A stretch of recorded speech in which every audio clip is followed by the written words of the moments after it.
Part 2. Push them back. Gringham's furious cry rang through the burial vault that was filled with the stench of mildew and rotting corpses. The room was 20 meters long on each side, and the ceiling was at least 5 meters overhead. This room, illuminated by the light spell of the magic caster and torches dropped on the floor, was packed full of people. Gringham and the members of Heavy Masher had been forced into the corner of the room. The rest of the burial vault was flooded with massive quantities of low-end undead such as zombies and skeletons. There were so many that counting them would be an exercise in pointlessness. Gringham and the shield-carrying warrior stemmed the flood of death head-on, forming a defense to keep the undead from reaching the backliners. A zombie pounded on Gringham's full plate armor with both its hands. While zombies were stronger than regular human beings, they were still not enough to put so much as a scratch on the steel plate armor. The rotted, fragile hands splattered on contact, leaving putrid chunks of rotting flesh stuck to the full plate armor. The same went for the skeletons. The rusted weapons which they held could not possibly harm enchanted full plate. Of course, they might have gotten in a lucky shot. But such lucky shots had not occurred, thanks to the protective magic on them. Gringham swung the axe in his hand, but every time he brought one down, another undead being would rush in to fill the gap. They pressed in ever closer, as though they wanted to squash Gringham and the others to death. "Damn it, there's too many." The shield-bearing warrior beside Gringham growled in pain. His shield covered his entire body, so he had not taken any attacks, but the shield was covered in filthy fluids. He smashed the skulls of zombies and skeletons with his mace, but he could not hold out against the enemy's pressure, and he was slowly forced back. Where did all these enemies come from? The warrior's question was very reasonable. After Gringham's group separated from the others at the crossroads, they had searched several rooms. Sadly, none of the rooms they searched contained wealth like in the mausoleums, but they had found several valuable treasures. They continued slowly exploring in this manner. Then, they entered the room and began searching it, whereupon the door had suddenly opened and a huge horde of undead flooded into the room from nowhere. Zombies and skeletons were hardly strong foes. However, their numbers were a threat of their own. Once they were dragged down or pressed down, they would not be able to move even if they did not die. At that point, the undead horde would assault the backliners.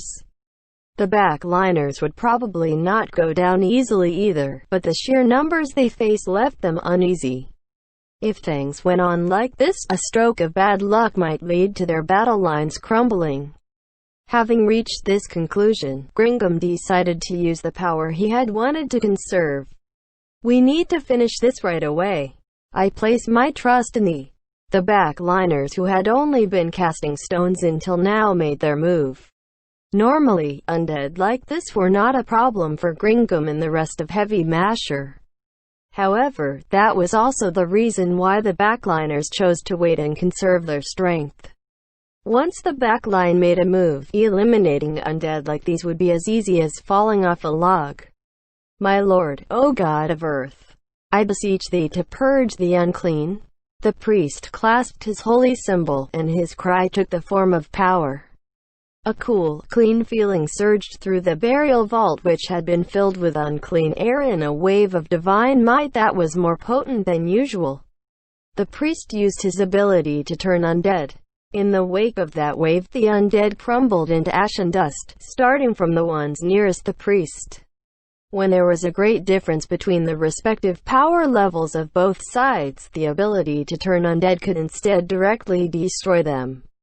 However, destroying many undead at once was extremely difficult, and the user needed a certain degree of power. In the end, that single move disintegrated over 20 undead beings.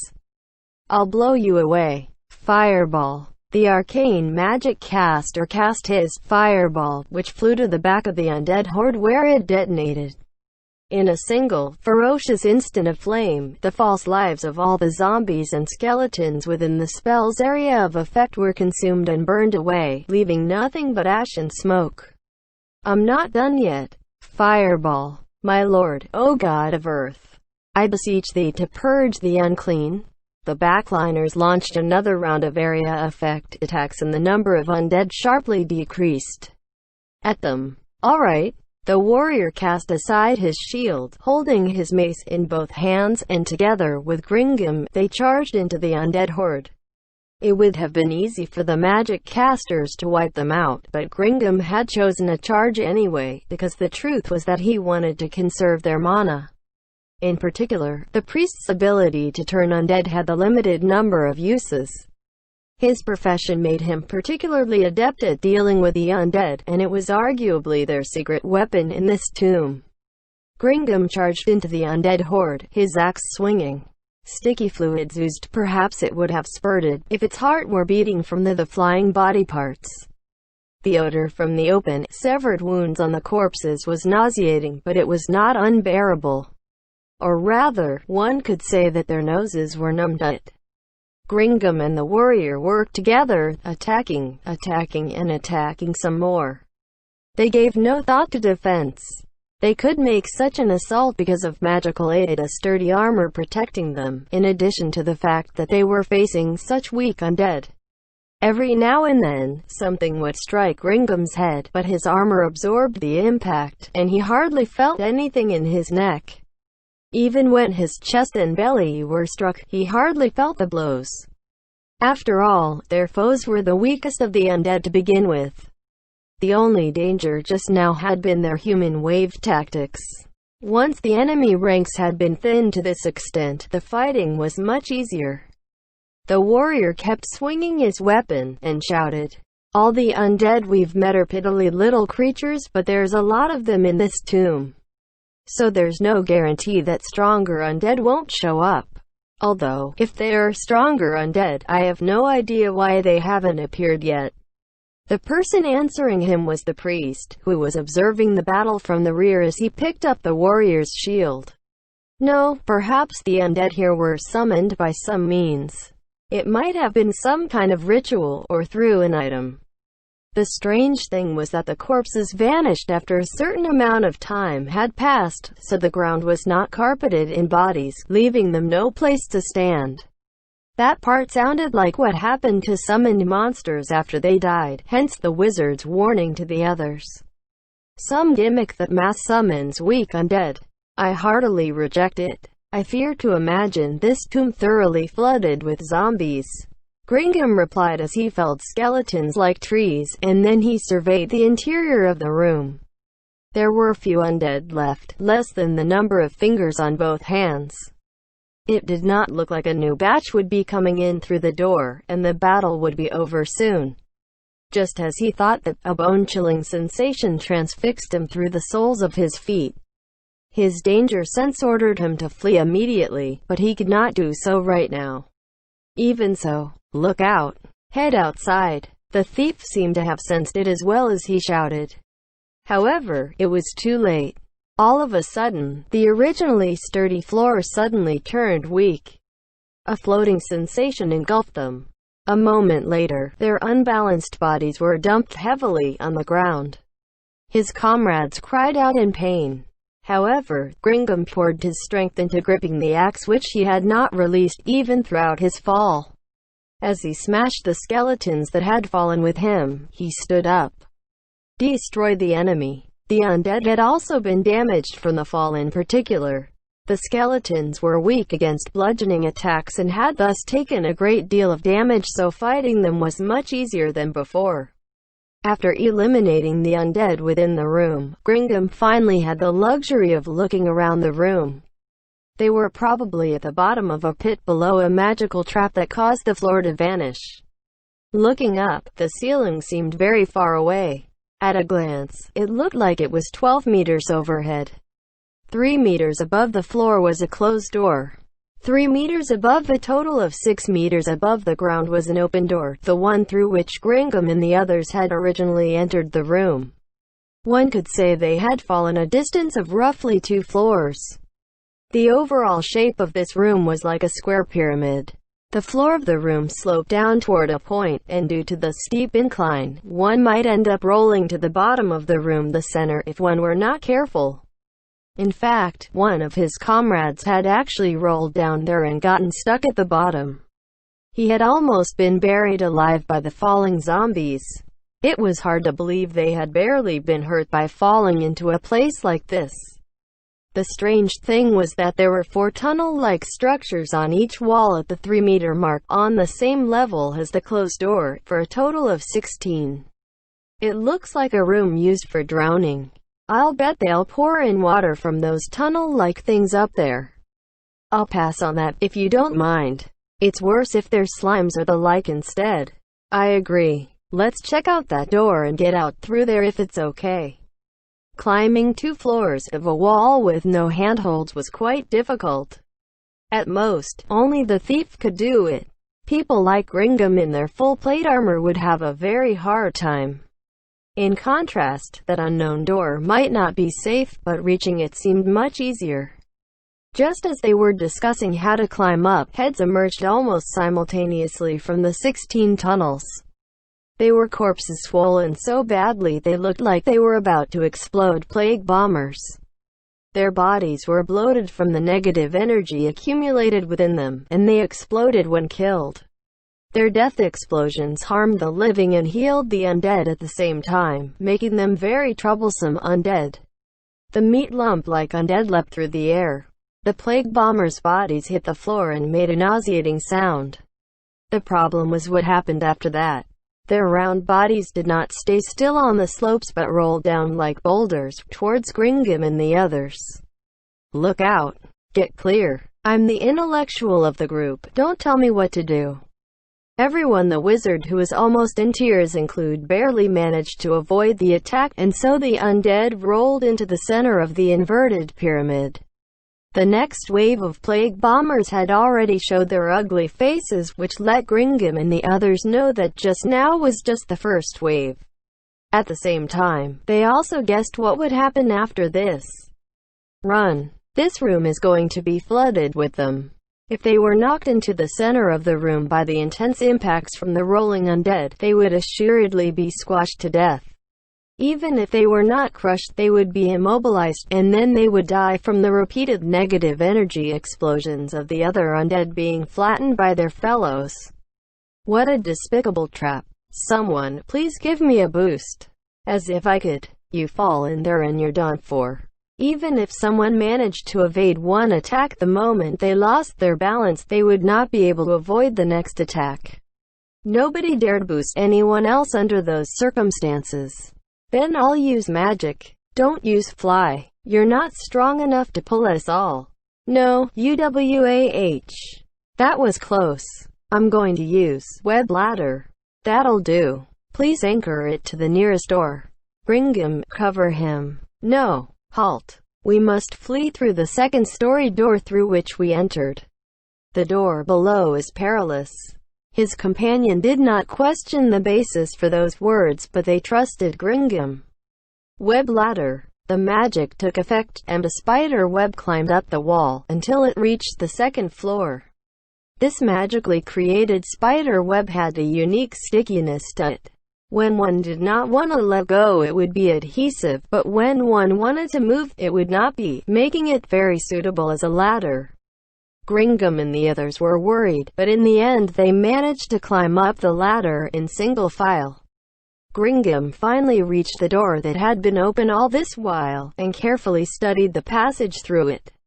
If they were hit and knocked down now, they would surely meet with a hideous fate. He sighed in relief. It would seem what he feared, undead above the tunnels, had not taken place. After he was sure of it, he jumped on top of the tunnels and then pulled everyone up.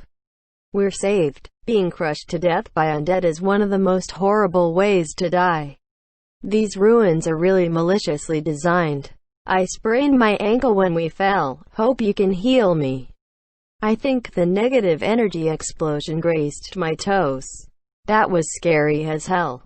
I barely managed to avoid it by luck. It's too much to ask a wizard to dodge attacks.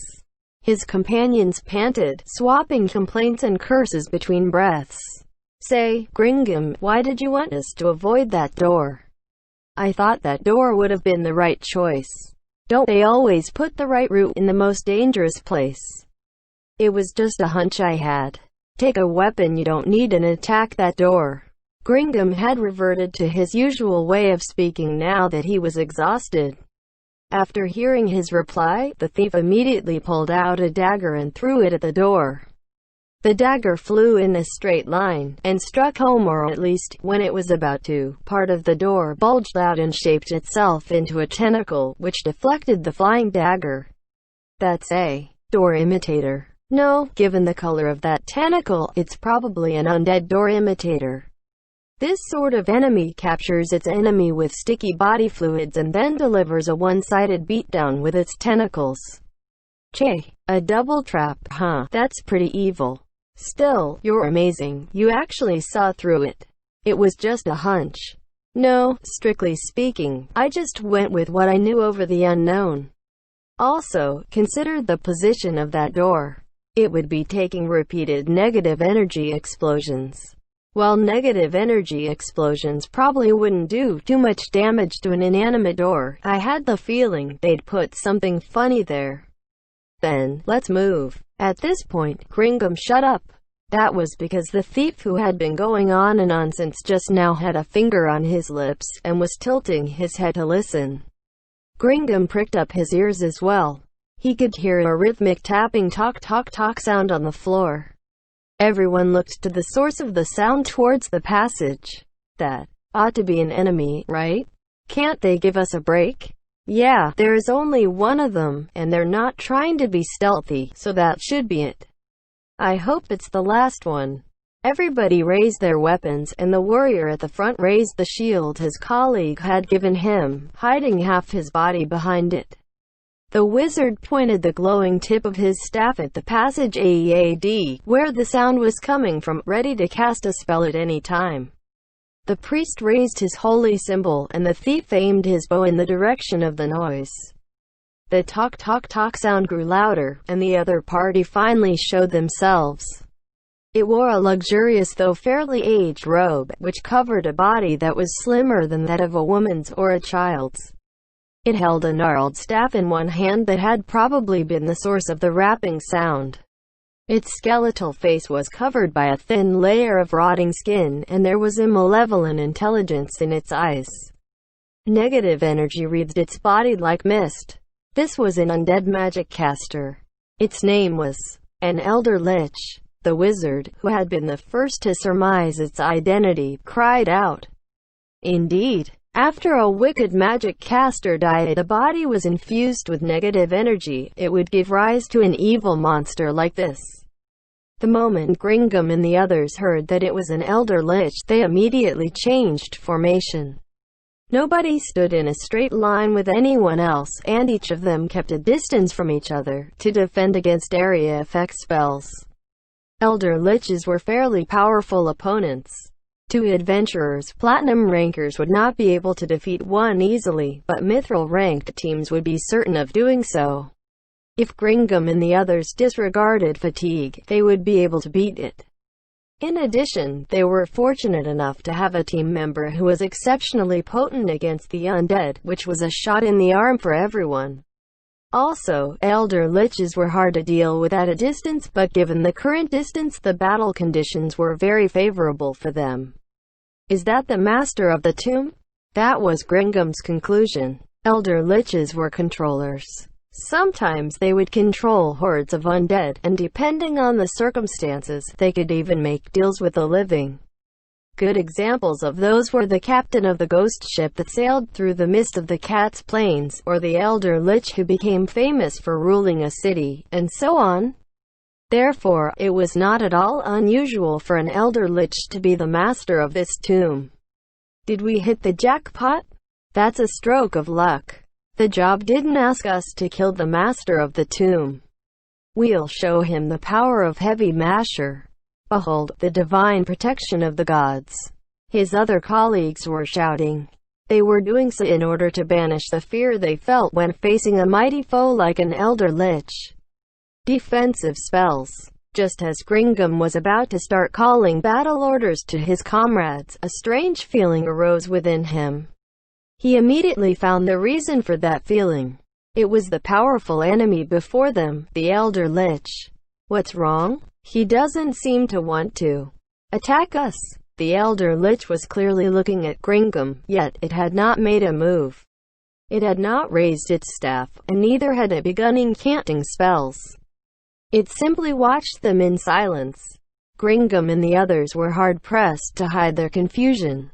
This was because they thought they would be charging into combat, yet they did not dare make the first move. It was true that the undead bore hostility towards the living. However, it was also true that certain intelligent undead were willing to deal with humanity. While they would probably start from a weaker position if they opened negotiations first. Sometimes the undead would ask for a ceasefire, and one could gain magic items made with long-lost techniques. The most important thing was that avoiding combat was the ideal course of action when one faced a powerful enemy like an Elder Lich. Perhaps it had shown up because it was tired of not being able to eliminate the group with its traps, but it might also be because it knew their strength and wanted to peacefully negotiate. After considering these possibilities, striking first would be far too rash. That would essentially be abandoning all possibility of negotiation. This was the heart of the enemy's power. It would be too risky to plunge into battle without ensuring that there was a way for them to retreat. Gringam and the rest of his group looked at each other's faces and verified that everyone was thinking the same thing. It was his job as their leader to speak for the rest of them. Forgive my disrespect, but thou seems it to be the master of this tomb. The Elder Lich turned its horrific face to Gringam and then rested a slender finger on its lips. In other words, quiet. While such a gesture was very unfitting for an Elder Lich, they were not brave. No, they were not suicidal enough to tell this powerful entity such a thing. Gringam obediently shut up. Then, he heard a sound again from the silent passage, and he immediately doubted his ears. He had heard this sound before, that of something going tock tock tock as it rapped against the ground.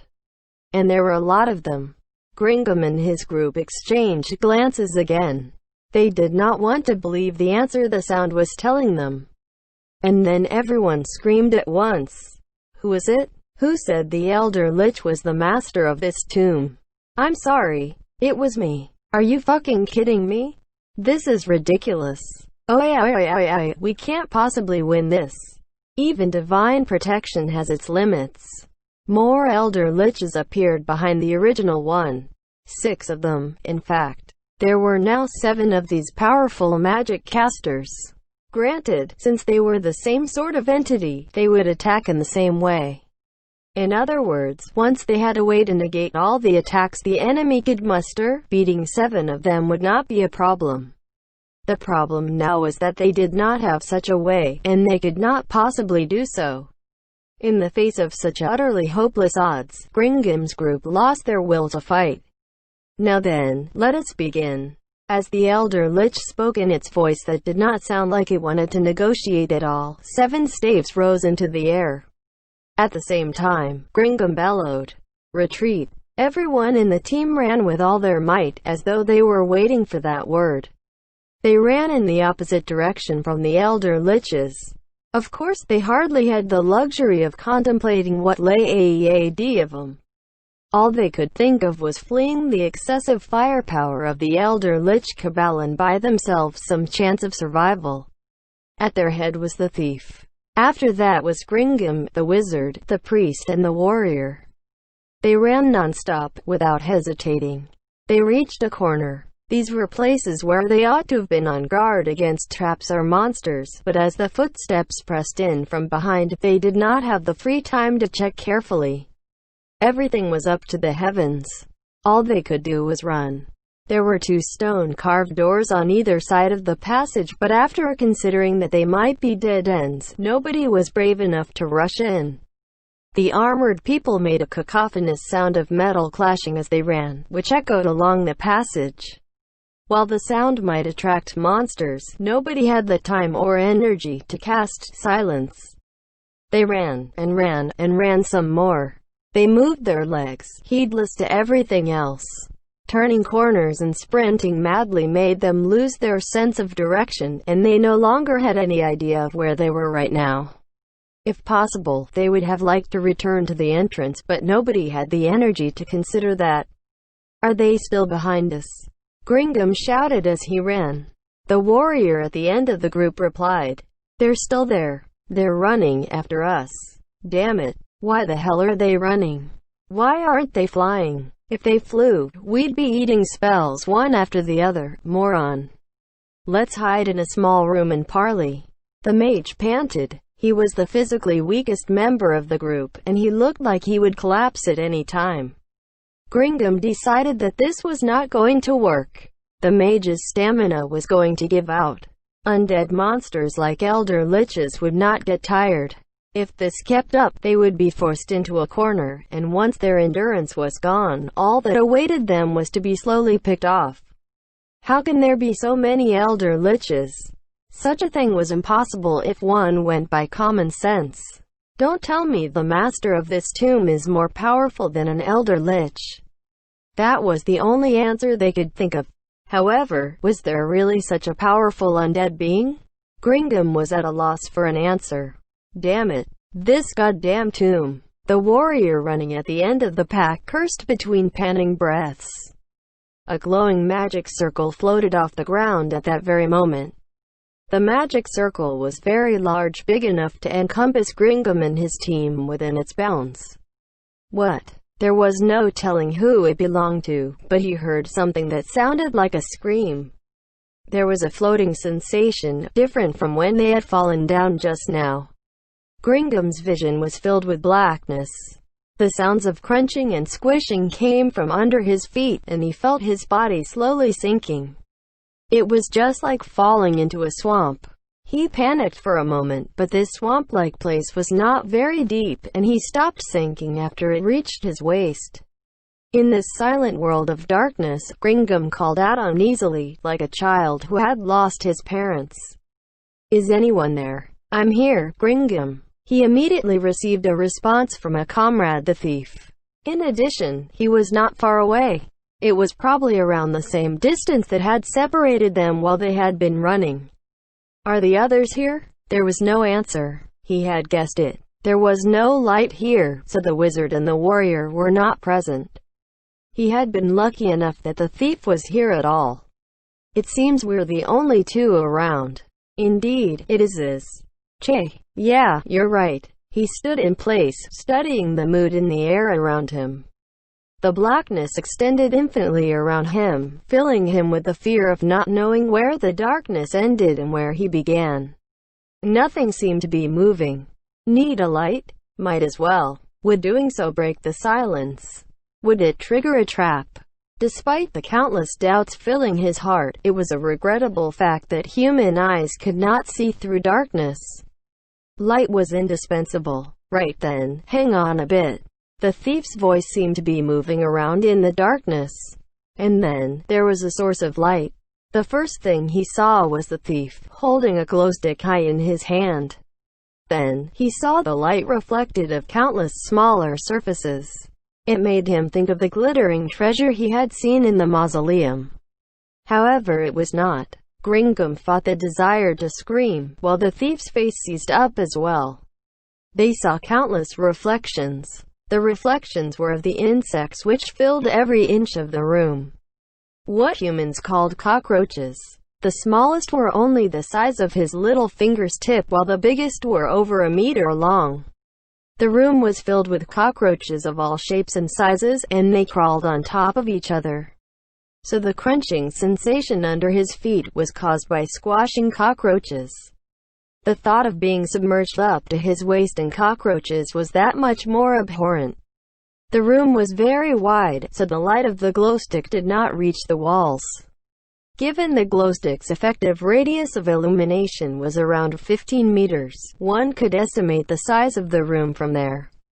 He looked to the ceiling and saw countless cockroaches reflected in the glow. What is this place? The thief spoke like he was out of breath, and Gringham could understand how he felt. He must have had the feeling that if he made a sound, all these cockroaches would start moving. What on earth happened? This is a pit, right? As the thief looked around in fear, Gringham thought of the last thing he had seen before his world was swallowed by darkness, the magic circle that had floated up under his feet, and then he told the thief, "It can't be." WuxaWorldAudio.com. I don't think this is an ordinary pit. We must have been hit by some kind of spell. To think there'd be a teleporting trap. Or was that a spell from the Elder Lich? Teleportation spells existed. For instance, the third-tier spell, Dimensional Move. However, that spell only worked on the caster themselves. The ability to teleport others, and multiple people at once, was a spell of the... I think it was a 5th or 6th tier spell that could teleport multiple people at once, right? Right. I remember it should have been something like that. Could it be that our opposition is really so? They knew very few people who could use magic of the 5th tier. However, Gringham could accept that hypothesis. If a mighty being like that existed, then the peaceful coexistence of multiple Elder Liches was easy to explain. That was because it would surely be child's play for such a powerful entity to rule over or command Elder Liches. A chill settled over Gringham's heart as he keenly realized the danger of the tomb. At the same time, he felt an intense resentment towards the Count who had offered him this job. Of course, it had been Gringham and the others who had accepted the job, and they had known there would be risks, and they had still laid their lives out as chips on the card table. Perhaps it could not be helped that he was looking for a scapegoat. However, the Count should have known something about this place. Otherwise he would not have offered such a high payout and gathered so many workers and offered the job to investigate this tomb. So he couldn't bear to share that information. Son of a bitch. Let's get out of here. These ruins are not a place we should have touched. Ah, got it. Then, Gringham, I'll go first, and you can follow me. It would seem the thief still had not realized it yet. Fortunately, he had not. That was the fact that these cockroaches were not moving. Gringham sized up the mass of cockroaches in front of him. Their feelers were twitching faintly, so they were probably not dead yet, but they remained still. A mysterious air of dread filled the area. No, you two gentlemen will not be going anywhere. Suddenly, a third person's voice rang forth. Who is it? Gringham and the thief frantically looked around, but they could not sense anyone moving. Oh, do pardon me. By order of Ain-sama, I have been granted dominion over this place. My name is Kyohuko. It is a pleasure to meet you two gentlemen. Their eyes went to the source of the sound, where they saw a bizarre sight. Something was forcing its way through the pile of cockroaches as though it were going to emerge from below. Their melee weapons could not reach that far. The thief silently drew his bow, while Gringham planned to pull out his catapult, but that was only for show. If the battle began, he could wade through this waist-deep sea of cockroaches and hack at his foe with his axe. Soon, they saw that the entity that had worked its way through the cockroaches was, in fact, another cockroach. However, this cockroach seemed different from its fellow cockroaches around it. It was only 30 centimeters tall, yet it stood erect on 2 legs. It was draped in a grand-looking red cape edged with gold thread, and it wore a tiny gold-gleaming crown on its head. Its 4 legs held a pure white scepter set with a gemstone. The strangest thing was that it was looking right at Gringham and the thief despite standing upright. An insect would naturally look up if it were standing on 2 legs, but the being before their eyes was different. Other than that, it was not too different from the other cockroaches. No, those alone were big differences. Gringham exchanged looks with the thief, and they agreed that Gringham would parley with their opposition. After verifying that the thief had put down his bow and the arrow knocked at, Gringham asked Kyohuko, "Who are you, Umu? It would seem you did not hear my introduction just now. Shall I state my name once more?" "No, that's not what I meant." Halfway through, Gringham realized that was not what he ought to be doing or asking. "Alright, I'll get to the point. Would you like to make a deal with us?" "Oh, a deal. I am very thankful to the two of you, and I am delighted to deal with you. There was something strange about those words. Why was it so grateful to the two of them? It bothered Gringham, but given the overwhelmingly unfavorable circumstances before him, he could not ask the other party such a question. We would like to ask you to allow us to safely leave this room. I see, it is only natural that you should think that way. However, even if you two gentlemen do manage to leave this room, your current location is within the second floor of the great underground tomb of Nazareth. It behooves me to mention that returning to the surface will be very difficult. The second floor. Those words made Gringham's eyes go wide. We passed through the mausoleum on the surface, descended a flight of stairs and passed through a doorway. Was that the first floor? Many would regard it as such, would they not? No, I was simply confirming that. Ha, well, you two gentlemen were teleported here from the first floor. Your confusion is eminently justified. Somehow, Kyohuko was nodding. Gringham felt like he had been stabbed by Eccles when he saw it. This was a terror born of his suspicions being proven right. In other words, while he did not know how they had done it, their opposition used teleportation magic as a trap. What kind of spell was it, and what kind of magical technology had they used? He knew how shocking this was despite not being a magic caster. Indeed, I'm hoping you can tell us how to leave this tomb, but I dare not ask so much. Just allowing us to leave this room will be enough. We are willing to give you anything you desire. I see. Kyohuko nodded deeply, and looked as though it were deep in thought. For a short while, the interior of the room was deathly silent. In the end, Kyohuko seemed to have made up its mind.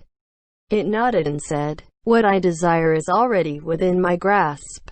The terms you gentlemen propose do not satisfy me."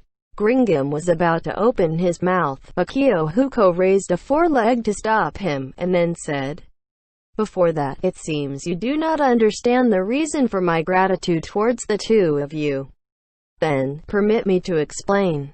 In truth, my familiars have long grown tired of eating each other. Thus, I am grateful that the two of you are going to become their feed." Ah! The thief loosed an arrow immediately upon hearing that. The arrow whistled through the air, but Kyohuko's crimson cape caught it, and it fell powerlessly. Then the room began to writhe. Countless rustling noises echoed through the room, and it became a torrent of sound. Then, a tsunami loomed over them. It was a churning flow of darkness. "Regretfully, there are only the two of you, but even so, I hope you will fill my familiars' bellies."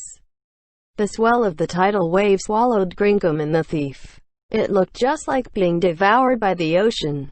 As Gringham sank into the black whirlpool, he frantically swatted at the cockroaches which had worked their way into the gaps of his armor.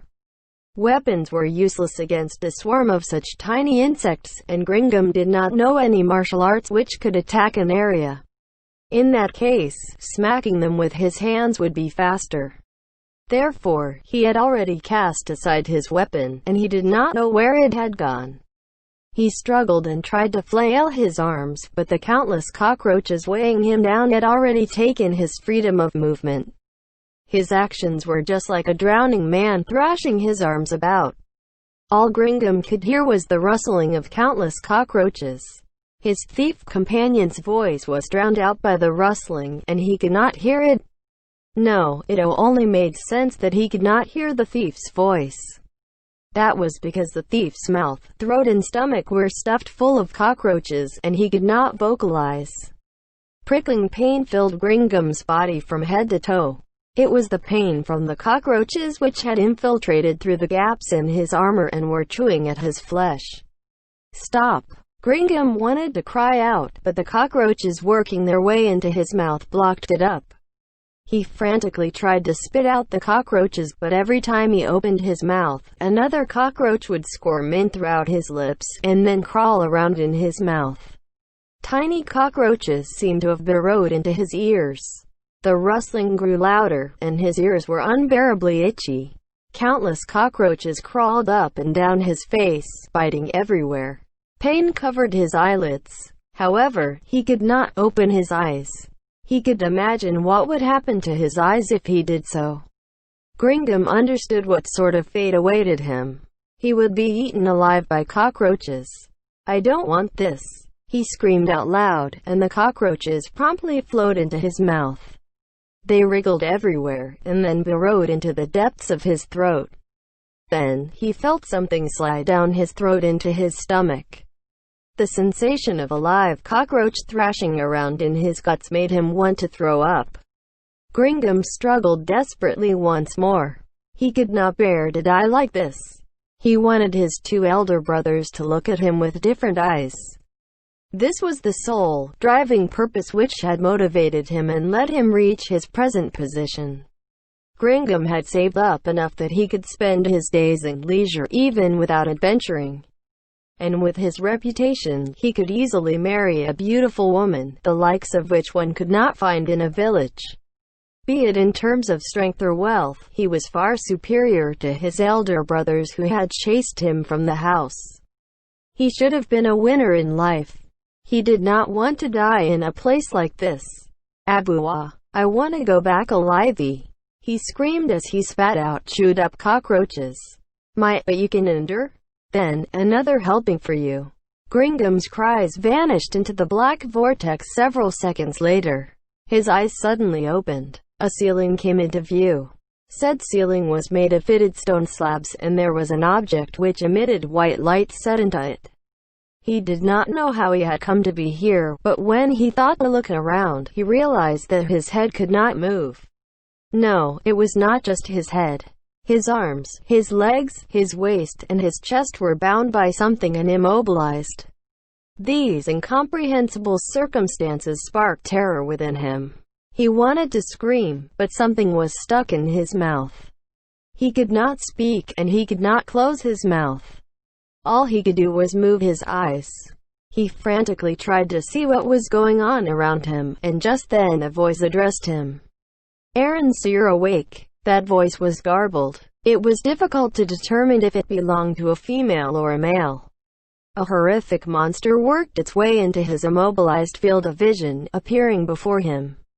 That thing had a human's body, but its head was a bizarre object that looked like a deformed octopus. It trailed 6 long, twitching tentacles that descended to its thighs. Its skin was the cloudy white color of a drowned corpse.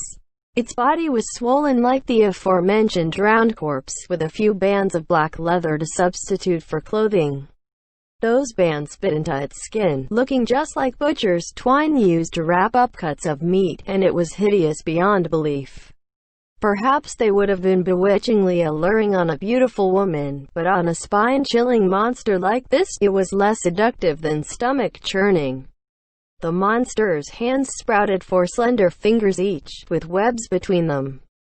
They had long nails, each with beautiful nail polish applied, and they were further adorned with strange nail art. This bizarre being looked at him with cloudy, pupil-less eyes. "UFU. Did you sleep well? Ha. Hahhhh. His breathing was heavy under the twin assaults of fear and shock. The monster caressed his cheek with a gentle gesture, like a mother comforting a child. The strangely cold sensation sent a chill throughout his entire body. It would have been perfect if it emitted a heavy scent of blood or rot. However, it instead radiated a floral fragrance that only served to heighten his sense of terror. There's no need to shrink in fear. The creature's line of sight moved to his groin, and the sensation of the air against his skin let him finally realize that he was naked. Should I ask you for your name?" The monster placed its hand on what seemed to be its cheek and tilted its head. Surely it would have been a delightful gesture if a woman had done it, but instead it was an octopus-headed creature that looked like a drowned corpse. All he felt was disgust and fear. He could only move his eyeballs, and the monster laughed at him. Its mouth was covered by its tentacles, and its expression did not seem to have changed. However, he could still tell that it was laughing, because its cold, glassy, marble-like eyes were narrowed. "UFU, you don't want to tell me? You're so shy. How adorable." The monster's hand slid over his chest, like it was tracing out letters, but all he felt was panic, like his heart might be ripped out at any time. "Let me tell you my name." End chapter.